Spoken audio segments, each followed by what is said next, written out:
Oh, wait. Hold on. I think he's muted himself. Did you mute? Are you He's muted?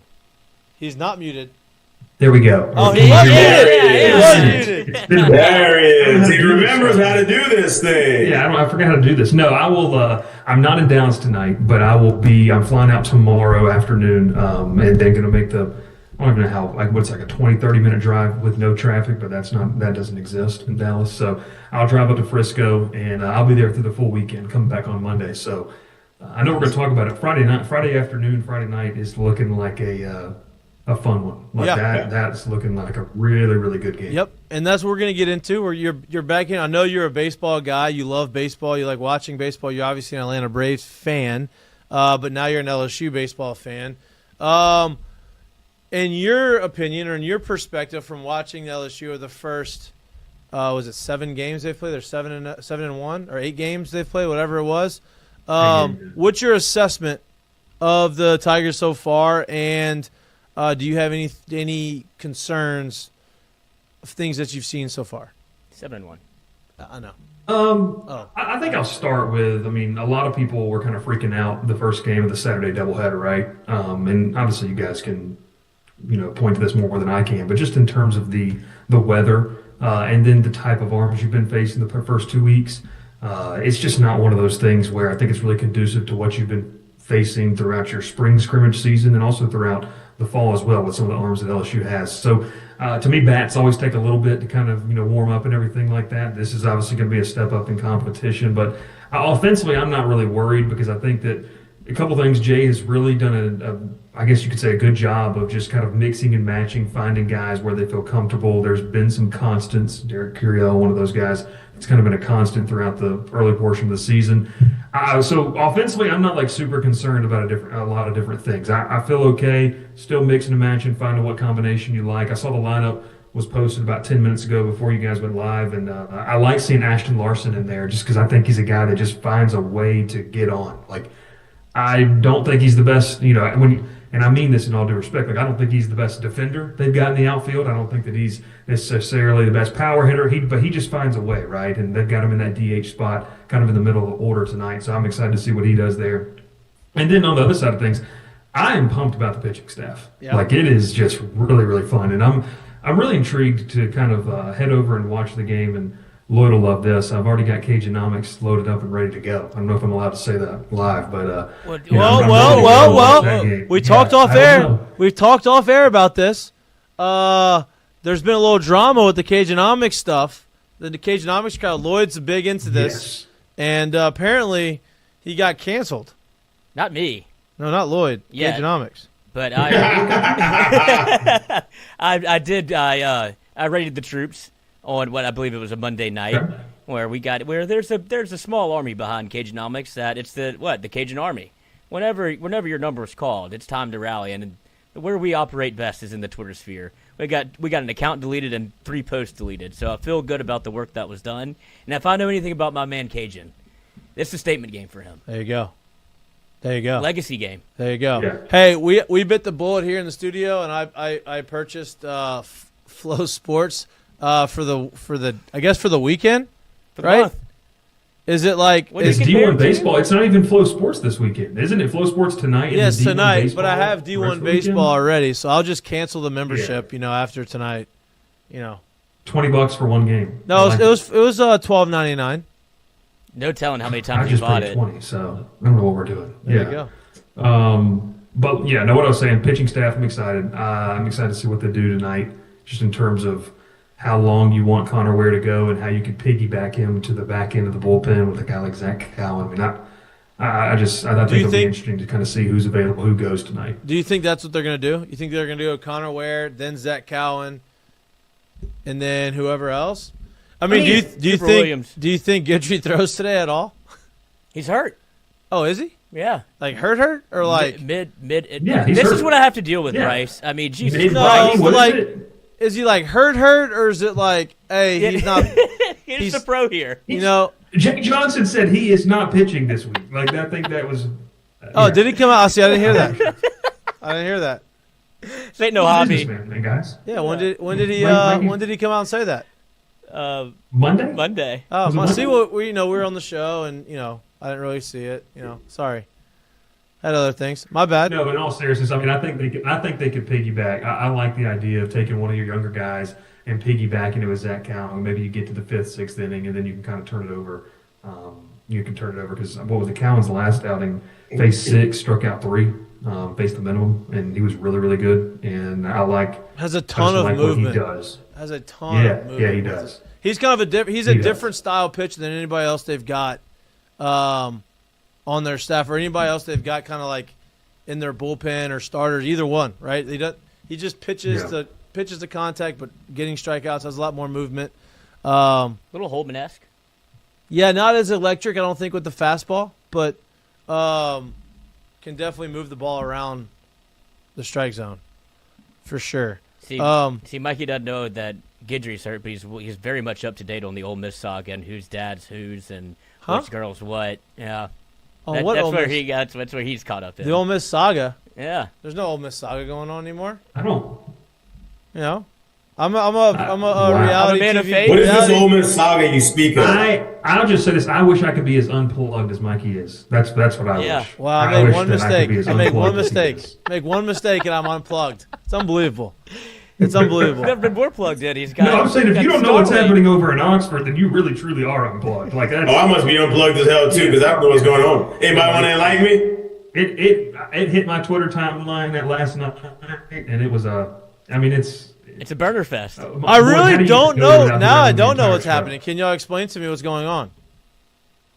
I mean, I can. So Go ahead. Yeah, feel free to chime in at any point because this is the way I interpreted it. There's this. I'm not gonna. What is it called? Yeah, Katie Lee Cowan, I think is her name, something like that. But, so you are gonna name names. Well, yeah, she's out there. Who is this? She's some sorority girl at Ole Miss that was dating a guy. The guy's name's out there too. She's apparently a serial philanderer. She was Venmoing people $150 to not tell her boyfriend that she was cheating on him, which is a great grift. Good for him. And it got to the point where apparently, allegedly, very much this is all on Snapchat and Twitter and all of these burner coaches that are on Twitter, which is the most bizarre scenario. This is their time in the sun. This is their moment, and they are capitalizing. But apparently it got out that she slept with her boyfriend's dad. Night. That's the one you're talking about. Yeah. Okay, see, I just saw the headline from Barstool Sports. Didn't know that it was an Ole Miss. I got it now. Okay. Yeah, so she took her sorority letters off of her byline. The sorority has gone private on Instagram. It's a whole fiasco. Okay. And now everybody's DMing this guy. He's getting a Venmo comeuppance where everybody's Venmoing him money because they feel bad for him. Oh, that's okay. And Good for him. Condoms for her mom. You have to get your lick back. So okay. I got it. You're caught up. Look, now we're caught up. I appreciate it. Put that on 247 Sports. Back to the baseball conversation. I'm gonna bring in Jared in this. I'm gonna bring in Jared in this conversation, and then then we can have a discussion. Huh? Nice little huddle film out there too. You played quarterback, 2-year starter. Nice. Yeah. Jared, the lineup comes out. She did, or the mom did, or the dad did. No, the guy that got cucked. Quarterback. The lineup comes out, and you have Jared Jones hitting 2-hole. How do you feel about that? Yeah. I don't really feel. I kind of felt like at some point in the year that was going to possibly happen as well. I'm probably more. I don't know if you saw me earlier. I was literally staring at this thing and kind of studying it. I'm probably more intrigued as to what's going to happen from 3 through 6 and kind of see how that part of the lineup performs. Because you got Larson right behind him in 3, you got Dickinson at the 4, you got Milam at the 5, and Hernandez at the 6. I kind of want to see how that little sandwiched of an area is going to kind of perform because I think that's an interesting way to go about it. I don't know if I love it. I don't know if I hate it, but I am interested to see what kind of production comes out of it because I would imagine if you get something that's highly productive, he's going to want to stick to something like this a lot more, which I don't think anybody in this podcast and probably anybody in Baton Rouge would say, yeah, I expect to see Dickinson hitting 4-hole and I expect to see Milam hitting 5-hole for a large portion of the season. So this particular setup right here is very interesting to me, and I'm curious to see how it plays out. Wait, so you didn't expect to see Dickinson and Milam hit in the middle of the lineup? Hell no. What? Really?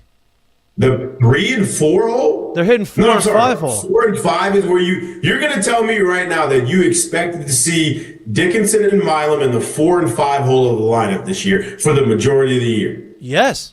Why would you not? Dickinson's a projected first rounder who hit 18 home runs, hit 360 last year. Why would he not be in the middle of the lineup? Yeah, because me personally, if I got somebody who's hitting 18 home runs and who stole 20 plus, I probably would want him at the top of my lineup. That's where I would probably want him. I'd probably want him on in front of Jared Jones. Right. That's what I would probably want him. And for somebody like Milam who balled, you just asked me why. And for somebody like Milam who balled out at the top of my lineup, I would probably want him hitting either in front of or behind Dickinson, in front of Jared Jones for the majority of my year. That's where I would probably want him. So I'm just saying, if you're telling me that you saw them at 4 or 5, please tell me why you saw them at 4 or 5. I saw Dickinson at 4 or 5 because I saw him hitting. We talked about who's going to protect Jared Jones. That was the guy coming in that was going to protect Jared Jones because he had the most experience. He has the most talent coming in. He's the highest projected guy outside of Jared Jones in the lineup. So he would have been a protection. Yeah, Milam hitting 5 hole. I thought maybe he was going to be hitting 1 or 2 hole. But Curiel doing what he's been doing. Obviously, he's hitting 414, so they're going to put him at the top of the lineup. But we're not talking about. I said coming into the year. Yeah, I can see Dickinson. Right here, Milam hitting 5. Well, I'm saying Milam hitting 5 hole. You can't tell me this was on your bingo card. No, Dickinson. Dickinson, maybe not Milam, but Dickinson for sure. Dickinson for sure. So the guy you expected to see have the most stolen bases on our team this year, and I think that's a pretty fair assumption, possibly him and probably Stanfield. You expected to see be our cleanup hitter this year? Yeah. Lloyd, have you heard him say that yet this year? Jared, I led the team in stolen bases. I was hitting 3 hole 2, 4 hole 2. That's not what I asked you, Lloyd. Have you heard him say that yet this year? Because I haven't. No, I don't think it's. I don't think it's fair to say we've had the discussion. Yeah, we haven't had that discussion. Should be leading off or should be hitting 4 hole. It's not like that's not a discussion. That was never a discussion. It is fair. Bryce, what do you think? Welcome to the show, pal. Preseason? Yeah. Well, hey, yeah. Welcome back. No, preseason, I did not have Dickinson in the 4 hole. Like I thought that I'll go with Jared. Like before we've seen what we've seen. Just projectability of what he was and what we thought he was, everything you heard from the scouting reports. It was kind of one of these things that I was like, hey, that's I was like, what if you lead him off? Now, obviously, that's before you kind of knew Curiel would, be pretty good through the first portion of the season. And kind of to Jared's point of Milam, like the protection aspect of Jared Jones, I think I want to be as nice as possible here. I think the logic for me was, these guys that get on base at a pretty high clip, get them on in front of Jared Jones.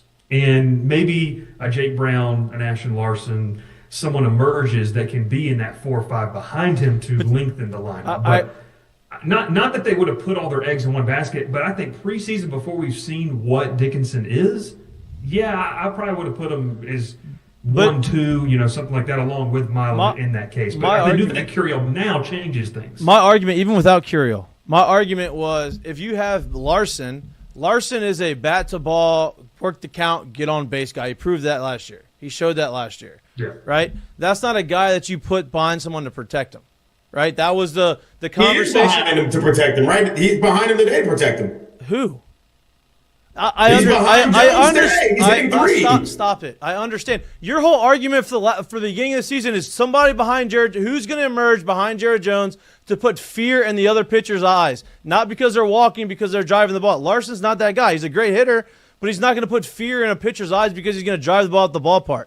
That has been the argument. Now, what Jay did was move Jared Jones to the 2 hole, which I like actually.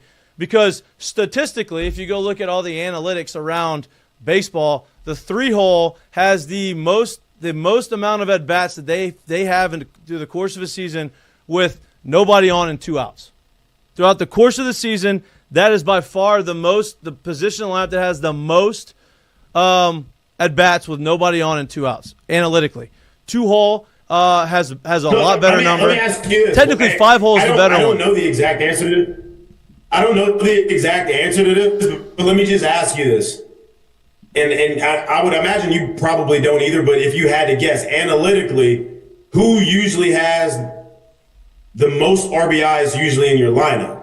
The 5 hole. Or what spot usually? The 4 or 5 hole. Okay, so you like the 5 hole being filled with our switch hitting guy that we hope, just maybe hope, has 15 homers this year? I'm not saying I'm talking more about Dickinson than Milam. Right now, nobody has proven that they're driving any balls out of the ballpark, and they're hitting a ton of homers outside of Jared Jones. So that's completely off subject of my only argument in this entire situation. I'm not saying of what they've looked like through 7 games of the year. I'm saying when I see this lineup today, if this lineup performs well, I don't think a lot of people could sit here and say we would have seen 3 through 6 look like this in the lineup for majority of the year. I'm not saying that it will going forward. I just don't believe it. I'm not disagreeing with you at all on that. I would not have seen Larson in 3 hole. And look, Milam hitting 5 hole is not something I said. The Dickinson in 4 hole is what I honestly, before the season, was like, I would not be shocked to see that. But the Milam in 5, I thought I was shocked to see Milam in the 8 hole to start the season, quite honestly. I thought he was going to be at the top of the lineup. He hasn't been. But Dickinson in 4 doesn't shock me. Is it fair to say that maybe, just maybe, this isn't written in stone? Like this will change throughout no doubt. the year? It's changing. It's changing. Hold on. Of course. The reason I say that is because who's been getting the majority of your RBIs this year? It's been Dickinson. Whenever he's come up with runners on, he's been able to put people he's been able to score runs. So I think Jay's looking at what's happened over this year so far to date and saying with runners in scoring position, which is where LSU has struggled over the last 2 years. It's like this guy's propensity to drop people in, but it doesn't matter if it's a home run. He's hitting doubles down the line. Right. He's able to move these guys in front of him. But I think that's more of this is just a product of playing who's hot right now and putting them in the spot to be able to produce the most. Basically, what he did was he put the leading RBI guys in the top of the lineup. Jared Jones got 12. Dickinson's got 12. That's 100%. I'm the only argument. If there's an argument that I'm making, it's not off of what's happened through 7. It's what I said. If you would have seen this at the beginning of the year, because like I said, if this performs well, I'm not saying that it's sticking for the next 20. I'm not saying that it's sticking for the next 40. But you got to believe he's going to go back to the well. You got to believe he likes this opportunity for it to do it again. So I'm saying if it happens and they play well and it catches fire, I don't think people would have said, yeah, I seen this being our middle of the lineup all year. That's all I'm saying. I ain't saying shit about what's happened through 7 or 8 games so far this year. I'm saying before they kicked it off on Valentine's Day, don't tell me that that's what you saw in that spot. No, out of all those guys, I didn't see Larson 3 hole. I did see Dickinson in the middle lineup. That's my opinion. Milam, I thought he was going to be at the top. Hernandez hasn't done shit. Hernandez hasn't shown anything that has proven that he should be right there to drive guys in and protect anybody because he just hasn't gotten high yet. Not saying he's not going to. I think before the year and going to seeing the reports and Bryce, you can speak to this too. Like going there and watching the way the lineups were rolled out, it was very much having Dickinson was at the top of the lineup a ton, and then you see and Stanfield was batting at the top of the lineup. They were on opposite teams a lot, but the lineup that we saw and we felt like would probably be your opening day lineup was Dickinson, Milam, Jones. Those were the first 3 that you saw. I was like, this feels right, And then in whatever order. I thought that was going to be the first 3. And then you have somebody behind him, and we saw Hernandez bat behind him. We've seen Jake Brown behind him. This is, in my mind, this is clearly a case of, hey, Curiel's been hot. He's been getting on base. Jones has been so, I guess, protective at the plate to where he's not chasing anything. He's very much looking for his one pitch, and he's not afraid to walk. So you can bat him in the 2 hole. And then you have Larson, who has a swing and miss potential, but then you have Dickinson behind him, and now if you get Jones on and Larson's behind him, he's not going to ground into too many double plays. So you keep this thing turning over a little bit. He's fast enough to be able to avoid that. But he hits more balls on the ground than most. Right, but I do think in college it's hard to double up somebody from the left side. Yeah, I agree. Bryce, if you're looking at the lineup, right? I guess grade this lineup and then moving forward, what would you like to see differently? Yeah, throw your hat in this already. Yeah, I'm sorry, you got caught up right in the mix of this. Yeah. No, that's fine. I'm glad you're the arbitrator of this. No, going back to what Lloyd said, though, when we were in the preseason scrimmages, right? Like you had split teams, and you saw Dickinson a lot leading off for the white team or the gold team, and you obviously saw Stanfield leading off for the other side of things. I think when I look at this lineup, and I got it right here in front of me, I will say, now Luis Hernandez had, 3 doubles last weekend? Like, he unhitched the wagon a couple times, got around the base pass. Like, maybe he's starting to see something a little bit that helps in terms of that. So I don't mind him sitting in, the 6th hole. So I think the big piece to the puzzle for me is this, is where does Milam fit? Kind of going back to where Jared said, Milam does not strike me as a middle of the order. No, I agree with that. I'm trying to diss the kid, and I'm trying to say that. So I think I'm cool. Like putting your best hitter in the 2-hole. We're seeing that a lot analytically at the major league level now. Like, obviously I'm a Braves fan. We saw a lot that when Freddie Freeman was in Atlanta, like putting that guy to make sure he gets at bats, but also has a couple guys that get on in front of him.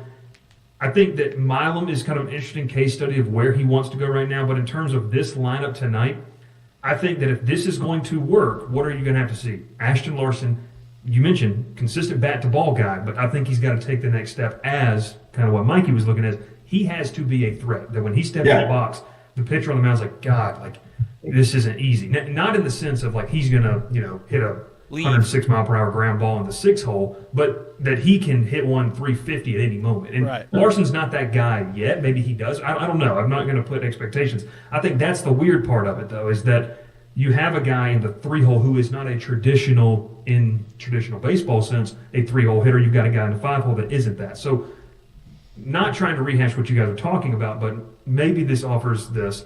From what I took away is Jared is saying in the preseason, on February the 12th, if you drew out your I get that. This is not what you would write out. Whereas now, with some data points, it makes sense why they went there. I don't hate this. I think, and would love your guys' opinion on this, the Braswell-Stanfield combination at 8-9 is something where, to me, that's turning the lineup over. It lengthens the lineup. It kind of gives you some table setter guys that can get you back to Curiel, who's swinging it well, get you back to Jones. You've got to figure out, and Jared talked about this, the 3 through 6 combination, because I would honestly, I'd love to see, based on the current data we have, I would have rather seen Dickinson switch with Larson. But if your idea is, and Lloyd talked about this, and this is really getting into the semantics of it, if your idea is, well, what if Larson pops out or something like that, you still have a formidable bat that can get the job done, and you're not bunching them all together. You've got a couple spots. So maybe that answers the question. I think that they know Dickinson can hit. They know that Hernandez is maybe turning a corner with the weekend he had against Omaha, and then obviously the game against Nichols on Monday. But just in terms of what Larson and Mine, those are the two guys. It's like, okay, they've got to take some jumps as guys that maybe we don't even profile them as in terms of the projection to really make this lineup 1 through 9. There is fear that strikes into the pitcher. And I said I was shocked that Milam was at the bottom of the lineup to start the season. I didn't hate it, to be honest with you. I really didn't hate it because it gave you – you talk about turning the lineup over. Braswell hasn't really swung it great. He swung it okay in the first weekend, but he hasn't swung it great. He's obviously been in and out of the lineup the last couple of games trying to get I'm drawing a blank. Tanner Reeves, trying to get him into the game. And so I'm interested to see, yes, I do like the turnover with Stanfield down there as a 9-hole, but I'm interested to see if both of those guys are not swinging it very well, then that gives you 2 outs at the end of the lineup that really ends up you want to turn it over, but they don't really turn it over. That's why I kind of liked Milam down there because you got a switch hitter who's been proven that he's going to get hits, especially if you're going to have Jones in the 2-hole. So here's my little thing about the Stanfield thing, which it's a little nugget that I did not know about last year, which gives me a lot of little hope. Y'all do realize that Stanfield led Auburn's team last year in multi-hit games. Yeah. So it makes me feel a lot better about whatever you see. He finds ways to get hits. Seems like he's a great fit at the bottom at any time, and he can maybe pencil in and move himself to the top at certain times during the year. So I'm very okay with him, and I don't really have if he doesn't hit. He seems to be a guy that finds a way to kind of be a disruptor at that spot. Now, understand this. I am truly not trying to compare this lineup to 2023. I'm not doing that at all. It's not the same thing. But I will say this. This is so I love the thought of my most impactful big power hitter hitting 2. But usually when you see guys do that, they usually put a guy who can drive and who's really shown the propensity to drive the ball in the leadoff spot. The reason why I'm saying that is because I go back to 2023, LSU's best hitter was in the 2-hole. That was Dylan Cruz. You know who hit number 1 in that championship game? You know who led that thing off? Cade Beloso, right? 2 different types of hitters in terms of Curiel and Beloso, correct? Right. I'm not saying anything about it. All I'm saying is if I'm not going to really have somebody that's striking fear in you yet to the day, right now, as somebody that's going to drive the ball in gaps and drive the ball in the seats, hitting behind Jones right now as Larson, like everybody knows Larson's a good hitter. We need to see him take that next step. And I think the kid's gotten bigger. He seems like he's taking the route to do that, but we need to see it. So my point is if you got a guy in front of him who right now we know as a singles hitter and has got some kind of gap-to-gap potential, right?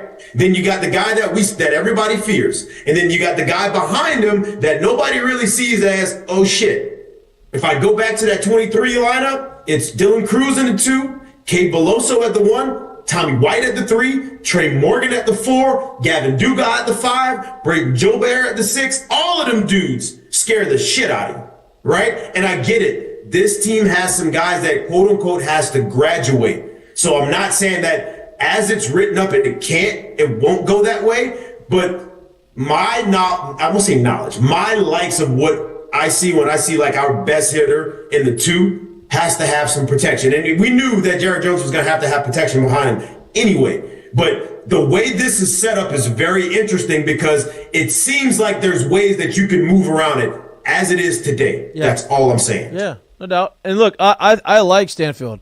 I was more focused on the Braswell part of that.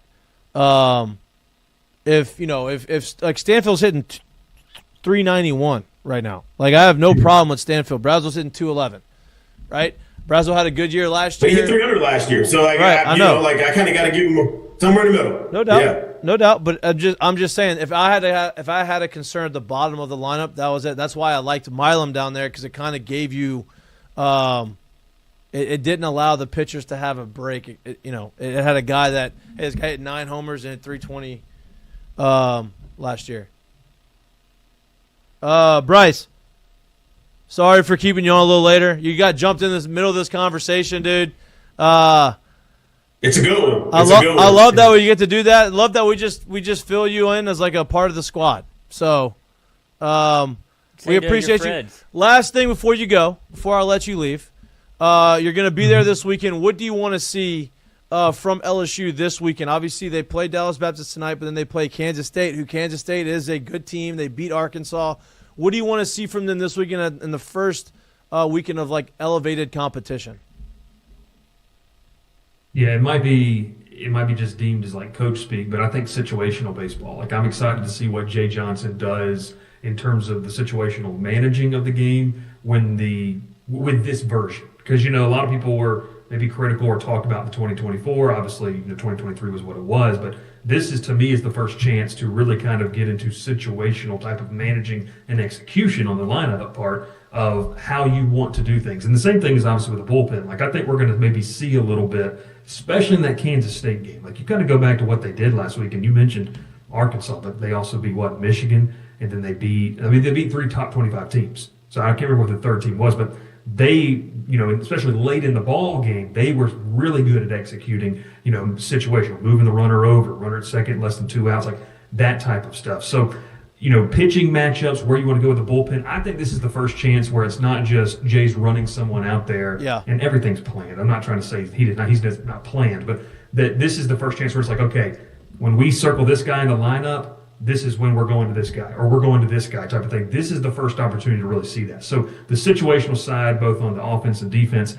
And then I just think that we've obviously talked about it, but just this lineup, like this is kind of the first test for me of where you're going to face some guys that, velo-wise, they can be kind of close to what you face in the spring. I mean, shout out to the kid from Purdue, Fort Wayne, the lefty that threw on, I guess, was it Sunday or Saturday? I mean, the Joker was throwing like 83. I mean, like it was crazy. Yeah. Like you're not going to see that. And so with this lineup, like who takes this step? Is this a weekend where, like Jared said, like does Chris Stanfield? The thing I love about Stanfield, and I've watched him for 2 years now, like he just puts pressure on opposing defenses. Like, he just puts the pressure on you to make the play.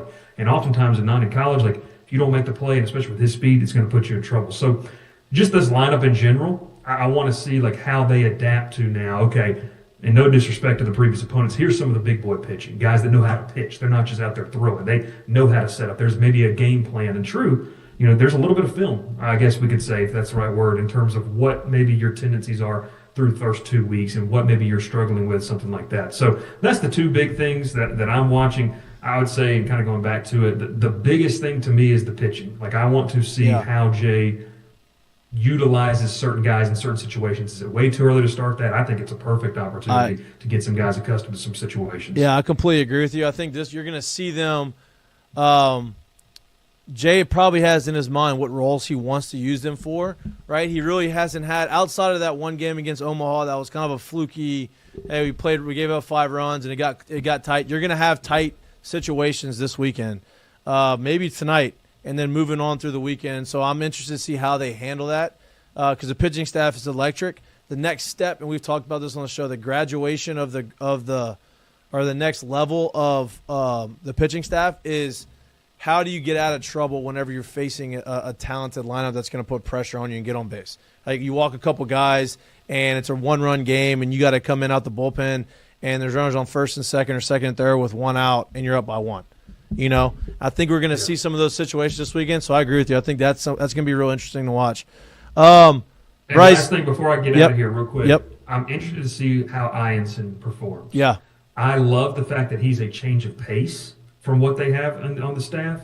You know, I asked him the question as kind of a sidebar as he was leaving just about, you know, his percentage of pitch mix. And like he said, he's nearly been down the middle in terms of breaking ball and fastball for a long time, like dating back to high school. And so, look, that can work. Like, you can fool guys that, you know, are wearing a different jersey that, you know, is, you know, Purdue, Fort Wayne's, and Omaha's. But when you start to play this, like, if you float that breaking ball that you can't get away with, and now you've got to come back and bear down, and they know that you don't have 95, 96 to get past you to that, you know, kind of just bearing down on you. Jay used this word a lot. I'm not even sure if it's a word in the English dictionary, but I love it. His pitchability. This is where it's really tested for him, just in terms of how he understands mentally how to get in and out of situations and setting guys up. I think that's something they play that'll be Nebraska on Saturday that he'll face. Like, that'll be a fun one to watch, how just the mental battle and whoever's catching him. So for sure. Bryce, as always, we appreciate you.